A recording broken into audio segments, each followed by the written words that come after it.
जा रहे हैं। तो स्टार्ट करते हैं। पीपीसी का शेड्यूल और कर्व देख लेते हैं। मैंने आप लोगों को पहले भी बताया था कि शेड्यूल क्या होता है और कर्व क्या होता है। अगर आपने पिछली वीडियोस नहीं देखी तो प्लीज जाके वो देख लीजिए, आपको समझ में आ जाएगा कि शेड्यूल किसे कहते हैं और कर्व किसे कहते हैं। ठीक है, तो ये शेड्यूल जो है वो आप लोगों के लिए मैंने यहाँ बना दिया है और कर्व भी बना दिया है आप लोगों के लिए। तो स्टार्ट करते हैं। पॉसिबिलिटीज दी गई है यहाँ पर ABCDEFG की, और राजमा एंड राइस का मैंने एग्जांपल लिया है क्योंकि पीपीसी में दो गुड्स का जो है कॉम्बिनेशन हम लेते हैं, दो गुड्स को प्रोड्यूस करते हैं, तो उसी के कॉम्बिनेशंस को लिया है मैंने और यहाँ पे शेड्यूल बनाया और यहाँ पे मैंने कर्व बनाया है।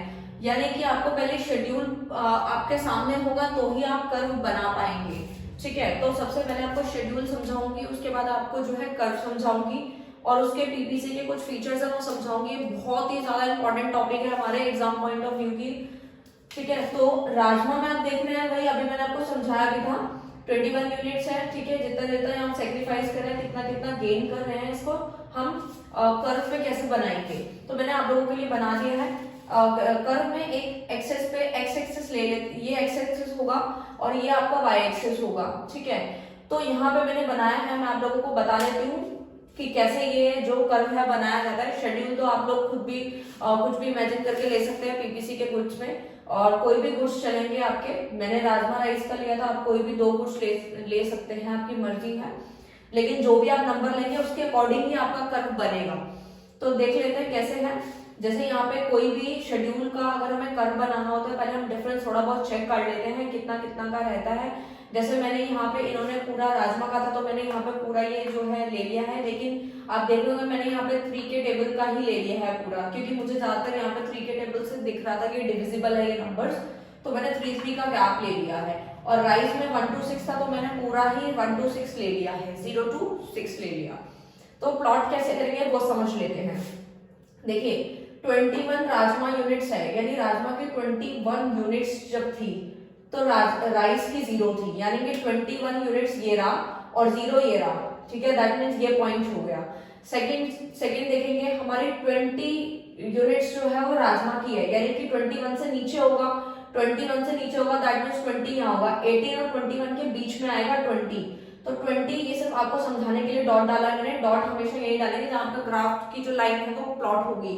ठीक है, तो ये आपका यहाँ पे कहीं 20 है, 20 पे आपका 1 यूनिट जो है प्रोड्यूस होगा। 20 ये रहा, 20 से हम सीधा 1 पे चले गए तो पॉइंट यहाँ पे आ जाएगा। क्लियर हो गया आपको? फिर दूसरा पॉइंट समझ लेते हैं। 18 से हमें 2 पे जाना है, यानी 18 पूरा दिया, 18 से स्टार्ट होके हमें पूरा हम 2 तक चले गए, तो पॉइंट जो है वो यहाँ पे जाके प्लॉट हो जाएगा। फिर 15 से 3 पे जाना है, 15 पॉइंट ये रहा, 15 से जाते जाते हमें 3 पे जाना है, तो 3 पे जाते जाते हम पॉइंट यहाँ पे बना देंगे। फिर उसके बाद क्या है, 11 और 4 का है। 11 और 4 का देखेंगे तो 11 कहीं यहाँ आएगा 12 और 9 के बीच में, तो यहाँ पे 11 है, 11 से जाते जाते यहाँ पे पॉइंट हुआ, और 4 से जाएंगे तो यहाँ, तो 4 और 12 को मिलाएंगे तो यहाँ पे पॉइंट बनाएगा वो, यानी यहाँ पे पॉइंट बना देंगे। सेम 6 और 5 ये आप बना लीजिएगा, मैंने आपको पूरा क्लियर कर दिया कैसे बनेगा। जैसे ही पॉइंट्स मार्क कर लिए हैं मैंने, और उसके बाद मैंने इसको पूरा ज्वाइन कर दिया है। तो ये बहुत सिंपल है, आप लोग पिछली क्लासेस में भी पढ़ के आ चुके हैं कि ग्राफ कैसे बनाया जाता है। बस वो इकोनॉमिक्स की टर्म्स में उसे कर्व कहा जाता है, जो मैंने बॉक्स बनाया उसे शेड्यूल कहा जाता है। ठीक है, तो अब आगे हम पढ़ लेते हैं फीचर ऑफ पीपीसी क्या होता है, यानी पीपीसी के जो फीचर्स हैं वो क्या क्या रहेंगे। वो 2 ही मैंने यहाँ पे लिखे हैं आप लोगों को समझाने के लिए, फीचर्स ऑफ पीपीसी।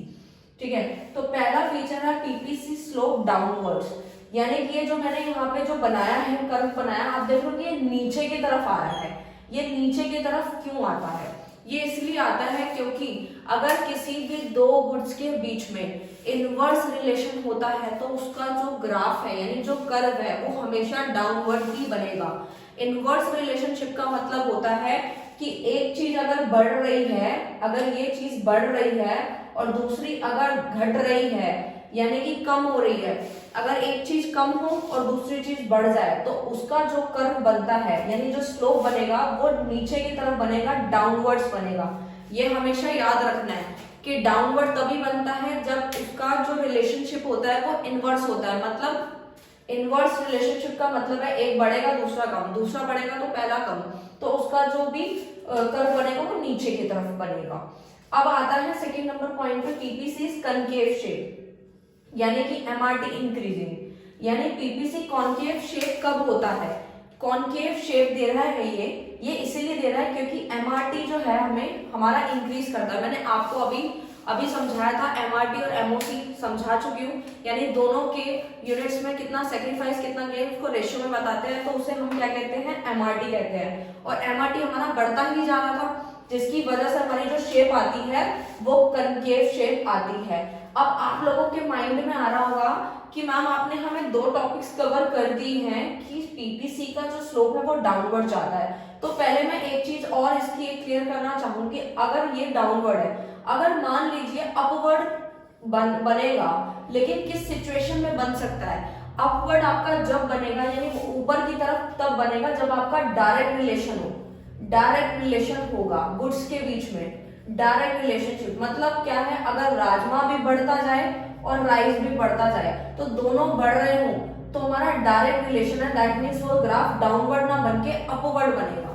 ठीक है, ये भी आपसे क्वेश्चन एमसीक्यू में पूछा जा सकता है इसका इनवर्स, क्योंकि थोड़ा सा ट्रिकी पेपर बनते हैं तो इतना इजी भी नहीं पूछेंगे कि आपसे कि पीपीसी स्लोप डाउनवर्ड से पूछ भी सकते हैं, बट थोड़ा सा इसका आपको एक्स्ट्रा नॉलेज भी होनी चाहिए कि अगर डाउनवर्ड बनता है तो अपवर्ड कब बनेगा। ठीक है, आई होप आपको क्लियर हो गया होगा कि अपवर्ड कब बनता है? जब दोनों के बीच में डायरेक्ट रिलेशनशिप हो, मतलब अगर राइस भी बढ़ रहा है तो राजमा भी इंक्रीज करे। क्लियर है? उसके बाद जो है PPC concave shape. Concave shape तब होता है जब एमआरटी हमारा बढ़ता है।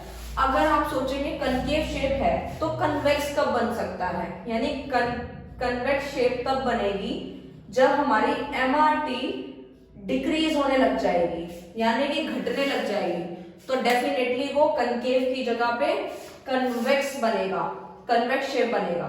ठीक है, आई होप आपको क्लियर हो गया होगा, ये फीचर्स भी क्लियर करा दिए पीपीसी। आप इसकी रिवीजन अच्छे से कीजिए, कोई भी डाउट आता है तो मुझे। लास्ट टॉपिक है स्टूडेंट्स, कवर कर रहे हैं हम लोग। अभी हमने समझा था पॉसिबिलिटी समझ लिए, राजमा एंड राइस के ग्राफ भी समझ लिया, और उसके बाद जो है अब हमारे कुछ पॉइंट्स रह गए हैं जो कि हमें क्लियर करने हैं, जो बिल्कुल ही लास्ट टॉपिक रह रहा है हमारा, तो फटाफट से खत्म कर लेते हैं बिना किसी देरी के। तो पीपीएफ के जो पॉइंट्स है, यानी पीपीएफ जो है एक तो शिफ्ट होता है और एक रोटेशन होती है उसकी, यानी पीपीएफ कह लो या पीपीसी कह लो, ठीक है, या ट्रांसफॉर्मेशन कर्व कह लो, कुछ भी कह लो आप। यानी पीपीएफ के अंदर शिफ्टिंग जब होती है, यानी शिफ्ट दो तरीके से होता है, एक होता है राइटवर्ड शिफ्ट, एक होता है लेफ्टवर्ड शिफ्ट, और रोटेशन होती है एक्स एक्सिस की तरफ या फिर वाई एक्सिस की तरफ। मैंने आप लोगों के लिए शॉर्ट में लिखा है, ठीक है, आप बुकिश लाइन अगर देखना चाहते हैं तो वो भी आप देख सकते हैं, बट मैंने आपके लिए शॉर्ट यहाँ लिखा है, शॉर्ट बनाया आप लोगों के लिए। शिफ्ट में क्या होता है? राइटवर्ड शिफ्ट करेंगे, लेफ्टवर्ड करेंगे, टी इंक्रीज करता हुआ नजर आ रहा है और टी डिक्रीज करता हुआ। इसका मतलब होता है कि हमारी जो टेक्नोलॉजी और जो रिसोर्सेज हैं, जब हम बढ़ जाएंगे हमारा बढ़ेगा लेवल। अब मैं आपको एक एग्जांपल से समझाना चाहूंगी जो कि मैं हमेशा देती हूँ आप लोगों से रिलेटेड या मैं अपने से रिलेटेड देती हूँ, क्योंकि आपको अगर मैं ऐसे एग्जांपल दूंगी तो आपको इकोनॉमिक्स इतनी आसान लगेगी कि आपको लगेगा ही नहीं कि आप इकोनॉमिक्स सब्जेक्ट पढ़ रहे हैं, और बोझ तो बिल्कुल भी नहीं लगेगा। जैसे कि मैंने आपको पहली वीडियो में बताया था कि बोझ होता है, चलो ठीक है वो तो आप छोड़ो, इतना डिटेल में नहीं जाते हम लोग क्योंकि हमें टॉपिक भी कवर करना है। तो स्टार्ट वही कर रहे थे कि राइटवर्ड शिफ्ट होता है और लेफ्टवर्ड शिफ्ट होता है। राइटवर्ड का एग्जांपल मैं आपको दे रही थी, वो इस तरीके से हो सकता है, सपोज स्टूडेंट्स अगर कोई भी किसी भी पर्सन की सैलरी अगर 20,000 है, अगर उसकी सैलरी बढ़ जाती है यानी 20 से 25 या 30,000 हो जाती है, दैट मीन्स उसकी सैलरी में इंक्रीमेंट हुआ है। तो जब इंक्रीमेंट होता है तो डेफिनेटली वो आगे की तरफ बढ़ता है, यानी कि वो अच्छी चीजें यूज करेगा। क्यों? क्योंकि उसकी सैलरी बढ़ी है तो वो आगे की तरफ बढ़ता है। अगर उसकी सैलरी, जैसे कि कोविड की सिचुएशन में आप देख पा रहे होंगे, बहुत सारे लोगों की, बहुत सारे एम्प्लॉयज की सैलरी जो है वो कम हो गई है, यानी पहले वो अगर 30,000 रुपीज अर्न कर रहे थे तो अब वो 50% पे वर्क कर रहे हैं, यानी कि 15,000 रुपए पे भी काम कर रहे हैं, 10,000 पे भी कर रहे हैं, तो इस तरीके से वर्क कर रहे हैं, यानी कि हमारी जो सैलरी है वो कम हो गई, यानी कि कम होने की वजह से हमने जो हम जितना भी प्रोडक्ट यूज कर रहे थे अब हमने कम कर दिया।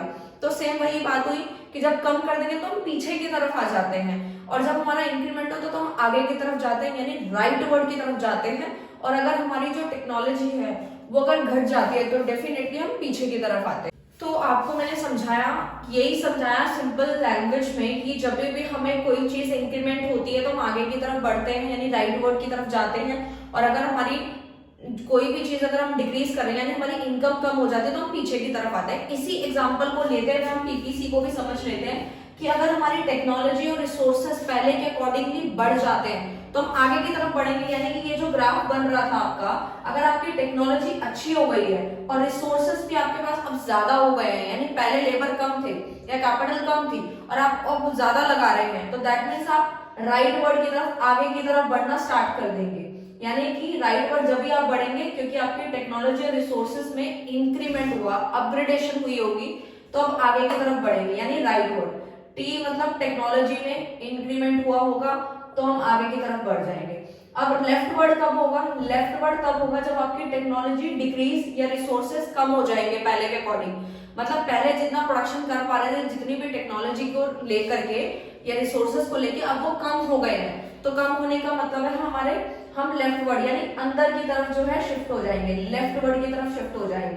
तो राइट वर्ड और लेफ्ट वर्ड आई होप आपको क्लियर हो गया होगा। अब रोटेशन पे चलते हैं। रोटेशन में होता है एक्स एक्सेस की तरफ रोटेट करना और वाई एक्सेस की तरफ रोटेट करना।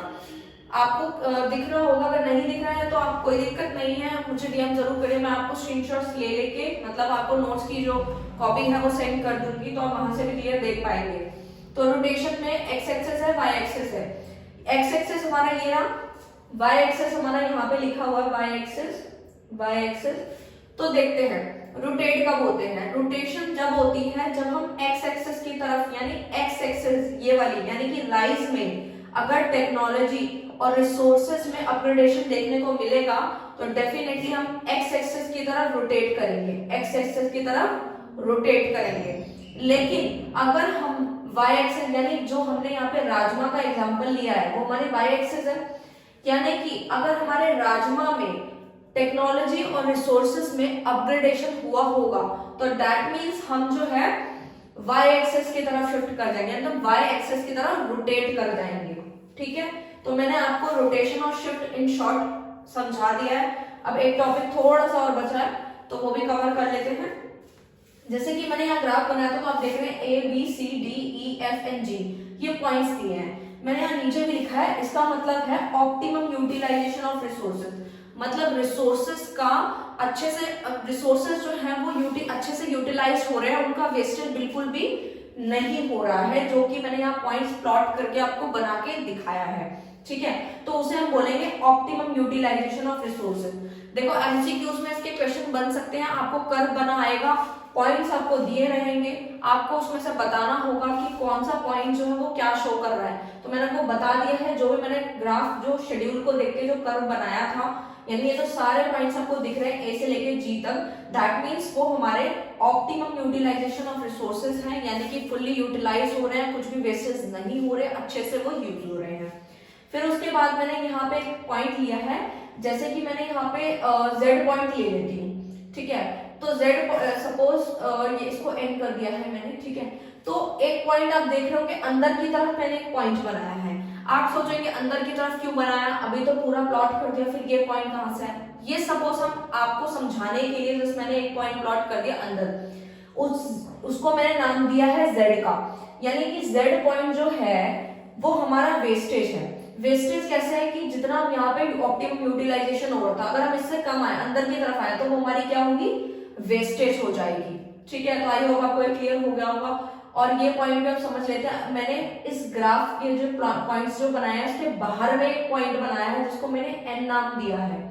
एन नाम इसलिए दिया है, ये हमारा अनअटेनेबल पॉइंट्स है। अनअटेनेबल पॉइंट इसीलिए है क्योंकि ग्राफ तो मेरा यहाँ पे बन रहा है और ये जो प्लॉट किया है मैंने, यानी ऑप्टिमम यूटिलाइजेशन के बाहर बना रही हूं मैं, बाहर बना है, दैट मीन्स ये पॉइंट है, आप कुछ भी ले सकते हैं, एक्स वाई जेड कुछ भी लीजिए, तो वो हमारा अनअटेनेबल पॉइंट हो जाएगा, यानी कि वो कर्व में शो नहीं कर रहा, वो उसके बाहर शो कर रहा है। और इस पॉइंट को कैसे मिलाएंगे तो हम मिला नहीं पाएंगे, वो थोड़ा सा डिफर है।